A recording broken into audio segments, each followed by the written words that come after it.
I'm going to teach you how to stop the mental spiral in 60 seconds.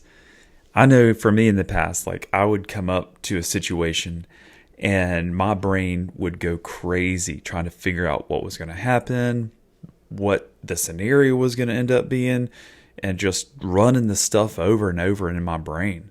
And I couldn't get it to stop. Even if I talked to somebody about it, that seemed to make it even worse. And the scenario would keep going on and on. But before I teach you this, I'm going to take you back in time about 6 years ago. It was August. It was hot. It was August 20th. And I was building a door for my garden because I had some goats and chickens. And I was like, this garden will be epic. And I'd already been getting some peppers out of there. And I was mixing them in with the chicken eggs, making omelets. And that was awesome, like having my own stuff. And I just came inside from working on the door and I heard a knock on the door. The door. And I go to the front door and I open it. And it's this dude that's dressed like he has a explorer's little vest on. And he has a camera strapped on his front. And he has this like manila envelope. And I felt this energetic just surge through my body. Something was wrong. And basically he's like, "You've been served." An hour before that, my wife had left with the kids to go have lunch with her mom. Little did I know that she had been planning a divorce and planning on leaving for months. She had been saving money, been talking to a lawyer, and just putting her chess pieces in place. And my mind went crazy. It's like, I'm not going to be able to see my kids. Like, what is the future going to hold? I have to sell the house. Do I keep the house? Like, I don't have a job. I'm medically retired.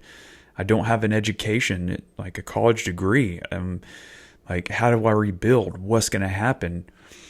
And this went on and on, just the not knowing. And my brain was spiraling out of control. And I talked to people, like I had cried about it. And I just went on. And it just would never stop.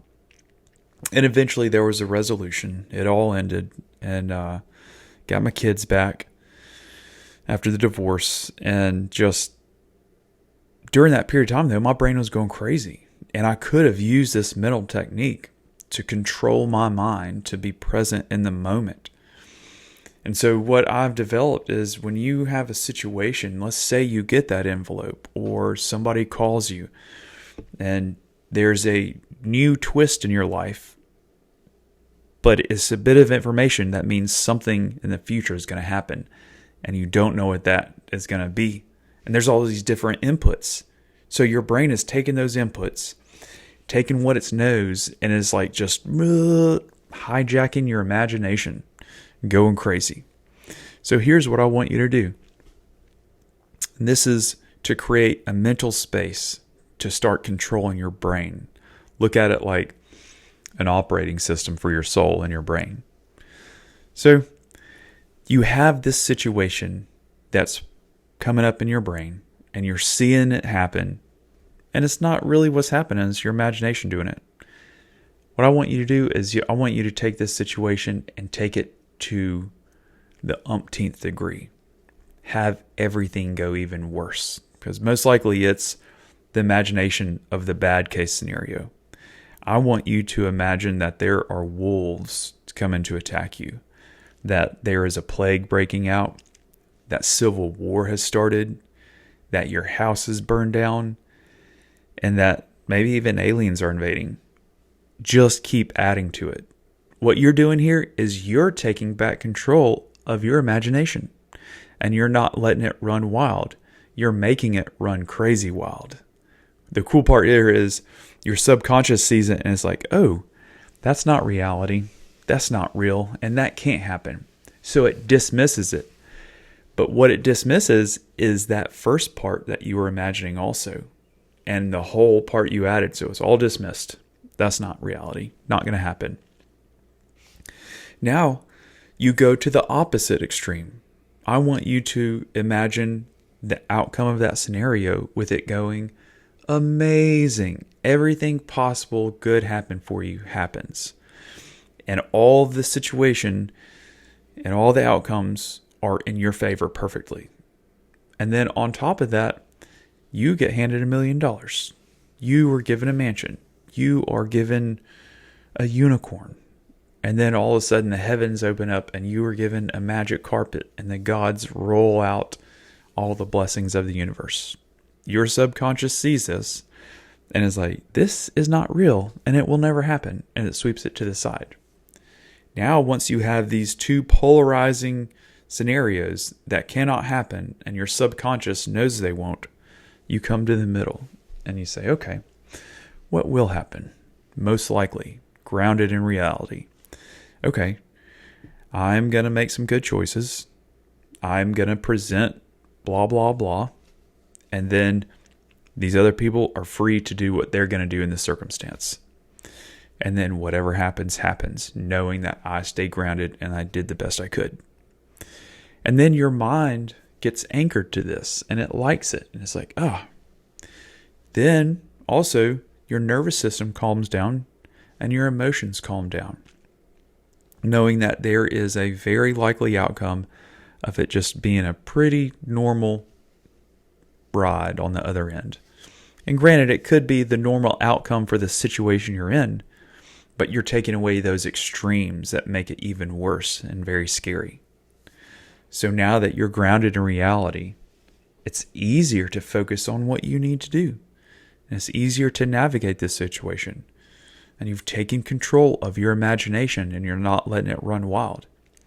And the more you run this, the more you practice this, the more your brain will do it automatically. So then no longer do you have to take control of your brain. It automatically runs the spiral control technique or whatever you want to call it. I have a name for it. I don't remember it right now. And that's okay. It's about the mechanics of it. Taking control of your imagination and getting grounded in the moment. Because check this out. When you are imagining a scenario that is just pretty bad and you're scared of it, you will operate from that place of fear. And you'll start taking action that is not grounded in a very simple outcome. You're taking action that's grounded in the outcome of chaos or the worst case scenario. So then your actions are not in accordance with what you need to do. And most likely, the actions we take out of fear will lead us to the outcome that we're afraid of and that we're trying to avoid. It does work that way. I've lived through that myself. And it was scary when I came out the other end. Because the wisdom hit. It's like, when I chose to take action to avoid the outcome I was afraid of, that outcome happened. So in scenario control, you're getting your functions back in your brain and you're getting grounded in reality. So real quick, you just take it to the extreme of being horrible, take it to the extreme of being amazing, and then take it to the grounded, anchored in spot of this is most likely what's going to happen. And then you choose your next steps, or you choose no action and then you meet it when that time comes. I hope this is helpful. If you want more mental techniques to come in the future, subscribe, like, share, and all that good stuff. Roadhouse Spiritual Hard.